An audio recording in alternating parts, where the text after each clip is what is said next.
इस सिस्टर का नाम माधवी है और इनके साथ इनकी मासी हैं डिम्पल और ये शिहाटा एरिया अमृतसर की रहने वाली हैं।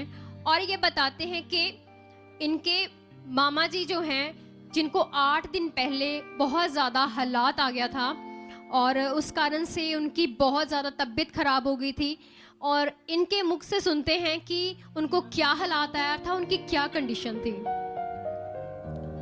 जय मसीह की पम्मा जी और पापा जी, जय मसीह की कलीसिया। मैं अपने मामा जी की गवाही शेयर करने जा रही हूँ। मेरे मामा जी को ना हार्ट अटैक आ गया था। उनकी पल्स हार्ट बीट बहुत ज़्यादा बढ़ गई थी उस टाइम, तो उनको प्राइवेट हॉस्पिटल में ले गए थे। तो वहाँ पर उनको ना उन्होंने जवाब दे दिया था। वो बोल रहे थे कि दूसरे हॉस्पिटल में शिफ्ट कर दो, रामदास हॉस्पिटल में। तो उन्हें वहाँ पर एम्बुलेंस में लेके जा रहे थे। तो उनके सांस इतने मतलब उनको उछल उछल के ऑक्सीजन आ नहीं रही थी। सांस जैसे उनके ऊपर कोई नेगेटिविटी, उनका दबाव काम कर रहा था, जैसे दब रहा था उनके सांस। उन्हें सांस लेने में इतनी दिक्कत हो रही थी, उन्हें सांस आ नहीं रहा था उस टाइम, मैं बता नहीं सकती। जैसे कि जब वो घर पर थे तो अचानक से ही उनको बहुत ज़्यादा पेन हुई छाती में और वो तब भी सांस को खींच कर ले रहे थे।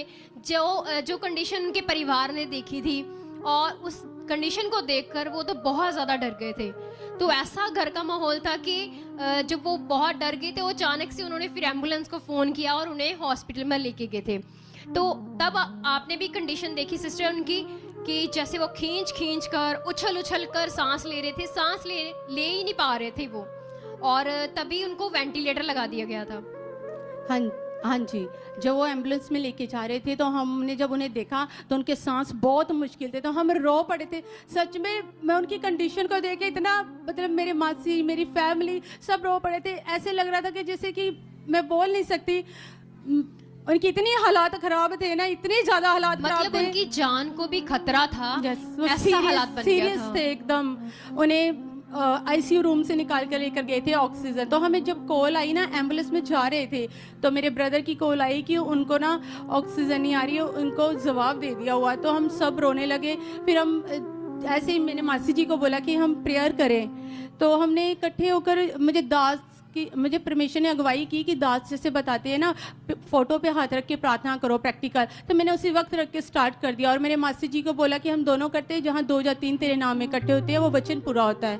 यानी तो उस समय उनको हॉस्पिटल से जवाब हो गया था, दूसरे हॉस्पिटल रेफर कर दिया गया था और वो हॉस्पिटल से दूसरे हॉस्पिटल में जा रहे थे, एम्बुलेंस में थे।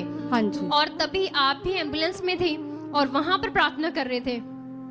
हाँ जी, हम घर में थे। आप घर में थे। हाँ और आपके जो वो फैमिली मेंबर थे, उनके मामा जी और उनकी जो फैमिली, वो लेके जा रहे थे उनको। हाँ और आप अपने घर में स्ट्रॉन्ग प्रेयर कर रहे थे।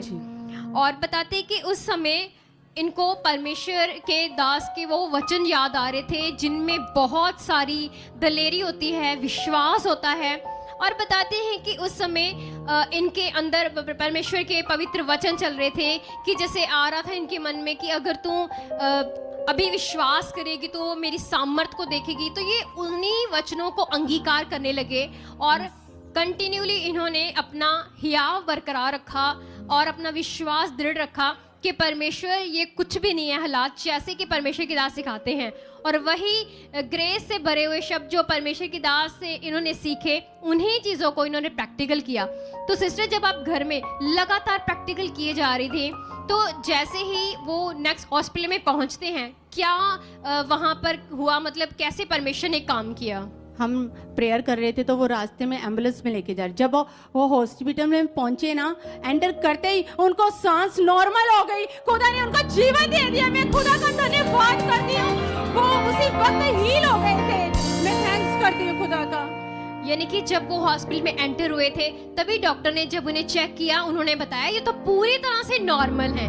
जबकि पिछले हॉस्पिटल से उनकी कंडीशन को देखकर ये जवाब हो रहा था कि अब इनको अब बड़े हॉस्पिटल में लेके जाओ, ये हमारे बस की बात नहीं है, ऐसी ऐसी चीजें बोल रहे थे। और सबका अब खत्म हो रहा था क्योंकि उनकी फैमिली तो विश्वास ही नहीं करते प्रभु पे। लेकिन आपने जो परमेश्वर पर विश्वास किया, उस समय प्रैक्टिकल किया, तो परमेश्वर ने आपको बड़ी गवाही के साथ खड़ा किया। आइए उस समय की अब जो इनके मामा जी हैं, इस समय की वीडियो है इनकी ये पूरी तरह से नॉर्मल हैं, अच्छे से चल फिर रहे हैं, सब काम कर रहे हैं। और इस बड़ी खुशी के लिए जो परमेश्वर ने इनकी मामा जी को बड़ी डिलीवरेंस दी है, उस डिलीवरेंस के लिए ये परमेश्वर का धन्यवाद करते हैं। Hallelujah, hallelujah.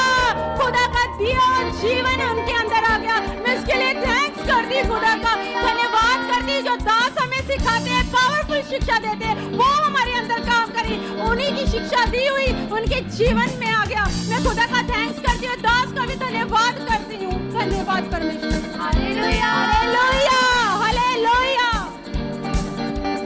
हमारे चर्च का पता है GT road Manawala, Delhi public school, new bypass, Tarn Taran road, Rajewal Chowk. आप अगर दूर से आ रहे हो या किसी दूसरी स्टेट से आ रहे हो तो आपको 2 या 3 दिन तक यहाँ चर्च में रुकना होगा, ताकि हम आपको वो बातें बता सकें जिससे आपका निश्चय छुटकारा होगा।